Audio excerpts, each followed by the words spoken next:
And we are live.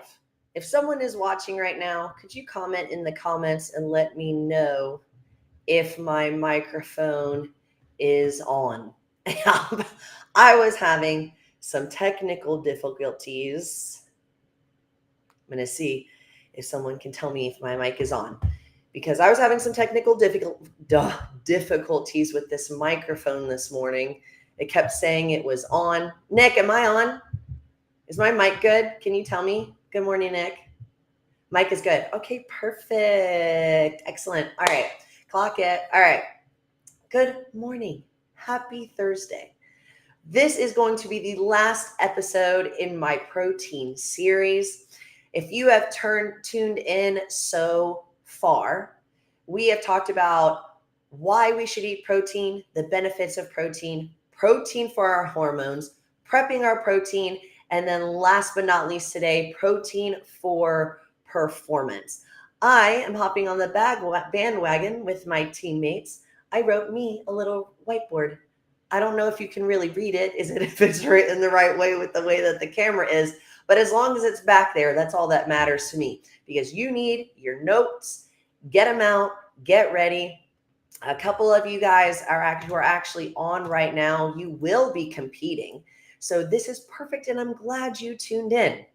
So let's go ahead, dive in. We are talking protein for performance and strategy. So you have an event coming up. Right now, we are 1 month out from the triathlon, and we are a little less than 2 months out from Beach Brawl. And so right now is going to be the key to really unlocking your potential, getting you ready for these events. We've probably, with my clients, we have built ourselves up to where we are with our protein. We have been very strategic, and now we're going to start capitalizing and getting ready for what we have going on. So we are 1 month out. And with 1 month out, we are going to build a strong nutritional foundation. So if you don't have a coach yet, this is where things need to get started for you. All right. So we're building a strong nutritional foundation. Our goals are establish a balanced diet that supports training. We're looking at muscle maintenance and energy needs. All right. When it comes to protein, all right, we are aiming for about 1.2 to 1.6 grams of protein per body weight. So if you've tuned in before, you know that the regular amount per protein we're looking at is 0.8 to 1.0. And as I talked about athletes previous, then that increases from 1 to 1.5 or 1.5 to 2, depending on male or female, goals, what you're working on, etc. So a month out, we are aiming for 1.2 to 1.6 grams. All right. We're prioritizing high quality, complete proteins such as lean meats. All right. So chicken, fish, turkey, eggs, Greek yogurt, cottage cheese. All right. Our fat might not be as high. All right. We're looking for lean meats, lean muscle mass. All right. And then we're distributing that protein evenly across 3 to 5 meals. All right. And then snacks as well to maximize protein synthesis. All right. So if you are one of my clients, you also have a meal plan, meal timing. All right. You're eating at certain times of the day because protein timing and distribution is important. All right. So we want an even intake. We're spreading our protein, if not evenly, all right, correctly across all of our meals and snacks to optimize muscle repair and growth. Before we work out for training, we have a small protein, all right, maybe like a snack 1 to 2 hours before training. So it helps to reduce muscle breakdown. After exercise, quick digesting protein. So one thing I always recommend is something like a protein shake immediately after your exercise. All right. And then if you're someone who then eats your meal, maybe it's before bed if you work out in the evening, consider a protein that digests slowly. All right. So we're looking at, all right, something that might have a little more fat in it because it is going to digest slowly, keep your cortisol down, help you sleep better. All right. Now, we're not going to talk too much, of course, within the nutrition aspect on carbs and fats. All right. But just to touch on them, we want complex carbs, all right, to replenish glycogen storages. And then we want healthy fats as well. And then the most important thing, which I talk to my clients about as well, is going to be your hydration. And we're drinking 2.5 to 3 liters daily. All right. So the additional tips that I would have a month out as well is we're going to avoid processed foods and excessive sugars to prevent inflammation and energy crashes. And then we really want to be tracking to see how our diet is impacting our performance in recovery. So this is why 1 month out, if you don't have a coach, you need a coach. Because how are you going to figure out how your diet is affecting your training if A, you don't know what to eat for your training, B, you don't know how to eat for your training or when to eat for your training, and you're probably not recognizing factors of bloat, how you're sleeping after eating, just really things that are super important. So a month out, we're establishing a balanced diet that supports training. We're looking for muscle maintenance and energy needs. All right. Now, 2 weeks before, we're going to fine tune for peak performance. All right. This is something that I keep talking about, especially with my clients, how we do not want to peak too early. Last year, we definitely peaked early. I would say for myself, I peaked way too early from competition because we felt so good all summer and we worked so hard. And then it was kind of like a little slow of a decline. So right now, my clients especially, we are starting to pick things up. All right. So we've lost weight. We were on, as far as our nutrition goes, we were in a deficit. And now we're increasing our macros, we're increasing our protein and our carbs, which means now our goals are going to be to optimize recovery, maintain energy and increase energy, and then muscle readiness. All right. So now we're going to make protein adjustments. All right. We're going to slightly increase our protein intake now from 1.2 to 1.6. And we're going to go to 1.8 to 2.0 grams per body weight, especially on intense training days. And then after we work out, we're going to prioritize within 30 to 60 minutes, not only our fast absorbing proteins, which were our protein shake, but also a full protein meal. All right. That's going to, of course, include the carbs that we need, higher glycemic carbs like bananas, sports drinks right after a workout. But we're going to change our meal plan. All right. We're going to eat smaller, frequent meals, probably every 2 to 3 hours to maintain energy and prevent tummy discomfort. All right. And we're going to start incorporating healthier snacks. So maybe we're going to have, some more cheeses, smoothies, something that's going to contain a little more sugar to help us increase that glycogen and also help with those muscles. Right now, 2 weeks out, especially for beach ball and triathlon that we have coming up, we're going to increase our electrolyte intake, especially through foods. All right. So things like watermelon, pineapple, bananas. All right. Those are going to have more electrolytes and they're going to help you recover better. But what we're focusing on now is you notice that protein, we've increased our protein, but now we're changing our meal size and our meal timing. All right. Then we come to the week of our event. All right. Tapering and nutritional peak. Our goal is going to be to stay hydrated, maximize our glycogen storages, and maintain muscle integrity. All right. Because the week of, we're going to keep the pace high, but we're not going to be lifting as heavy. Why? We're maintaining muscle integrity. So we're going to continue eating about 1.8 to 2 grams of protein every single day, but we're going to prioritize easily digestible proteins. All right. So easily digestible, which means we're not really eating any protein that's super heavy fat.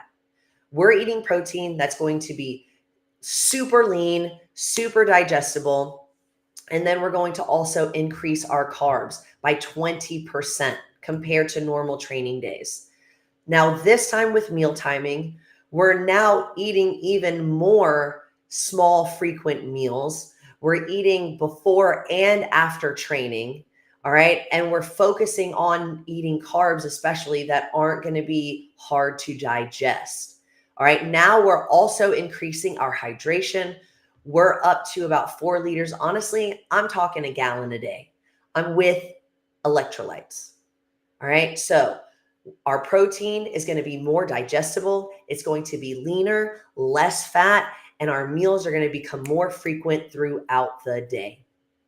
All right. So when it comes to race day, all right, race day, game day, beach brawl, the triathlon, all right, our goal is to maximize energy, maintain hydration, and prevent tummy issues. Now, I wrote this at the very top of my board.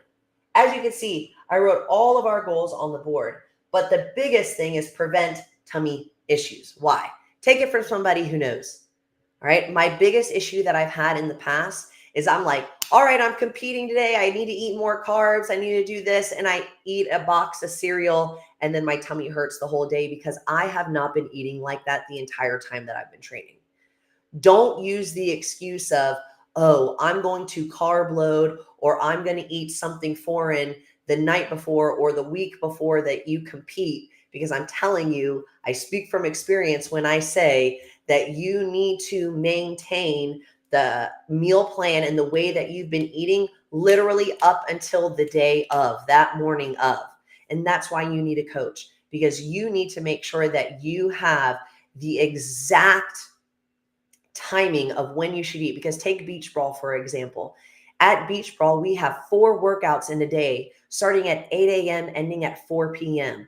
You need to know exactly what you need to be eating right after you get done with those workouts to restore that glycogen, get those muscles back and rested and ready. And then you need to know when to eat your protein, because if you eat your protein too close to the workout, if you're anything like me, you're rushing to the bathroom.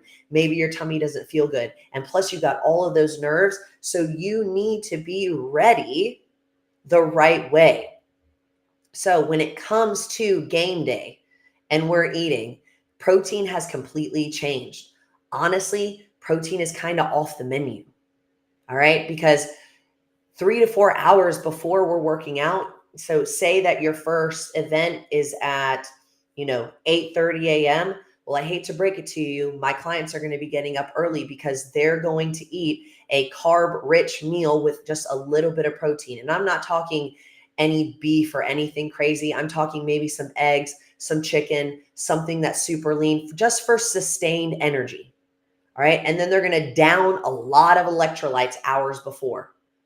All right. Because we don't need to be stopping to use the restroom at any point the way that protein causes you to use the restroom before you're about to compete. All right. And then during the competition day, especially like say a triathlon, for example, you're swimming, you're biking, you're running, you need to know when you need to be on your bike, sucking down your liquid carbs, having your gel packets. And how do you know this unless you've practiced this with your coach and you're prepped and ready for day of? All right. So we're taking in actually way more carbs. But how do you know how many carbs you're supposed to be having even before the month out, 2 weeks before, week of? What does that look like for you? Have you ever competed before? If you haven't, how do you know what to do? How do you not crash in the middle of the workout? You need a coach and you need to be practicing your nutrition along the way. Right now, my clients, we're increasing our carbs, and I mean substantially. I have one of my clients came to me the other day and he was like, so Caitlin, do you think that you could maybe decrease my carbs? I'm feeling a little fat. No, I'm not. If anything, we're going to increase them even more. So you better get to eating. All right. And so during the events, we're honestly carb loading the whole day. And then after each event, within 30 to 60 minutes, we're having a recovery meal. a 3-to-1 carb to protein ratio. So a protein shake and a banana, maybe some chocolate milk. Ask Ann Oxley, one of his favorite things that he did for a while was he was drinking milk and eating a Snickers after all of his training and downing a Coke. Hey, he said it made a difference. All right. And then we're replenishing our fluids and our electrolytes. So I hope that while I've been talking this entire time, that you've been taking some notes. All right. Because muscle repair and maintenance, glycogen storage, immune function and recovery, all these things are going to happen a month out, 2 weeks out, 1 week out. And you need to make sure that we are maintaining and having the right goals with our diet along the way. So 1 month out, we're building a strong nutritional foundation and we're establishing a balanced diet that supports our training. We're having muscle maintenance and we're having to help those energy needs. We're taking in protein of 1.2 to 1.6 grams per body weight daily. All right. We've taken our meals. We've evened them out throughout the day. All right. We're maintaining small protein containing snacks as well. We're eating before bed. And then 2 weeks out, we're fine tuning for peak performance. All right. Our goal is to optimize recovery, energy, and muscle readiness. All right. We've increased our protein to 1.8 to 2.0 grams per body weight. All right. And after our workout, we're eating a fast absorbing protein source like a protein shake. All right. Our meal timing has changed. The week of, we're maximizing our glycogen storages because we're tapering our nutritional peak, and we're maintaining muscle integrity and we're staying hydrated. All right. And then day of, our goal is optimal nutrition and hydration. And we're trying to make sure that we can maximize our energy for day of, maintain hydration, and prevent tummy issues. Look, if you're competing and you're unsure of what you need to do, drop a comment below. If you don't have a coach, it is not too late. You can shoot me a DM at Coach Beefy. You can email me at eastatlanta@ox.fit. But I'm telling you, if you are trying to maximize your performance on game day, you have no idea how important your performance and your protein is leading up to it and on that day. All right. So hit me up. Check out my board. It was really good. Leave a comment below. Hit me up on Instagram. This is the end of my protein series. And guess what I'm starting next week? A carbohydrate series. So by the time that I finish all of my series, we will be in it, the thick of it, getting ready for all of our competitions. Can't wait to see you guys there. Have a great day. Let's go.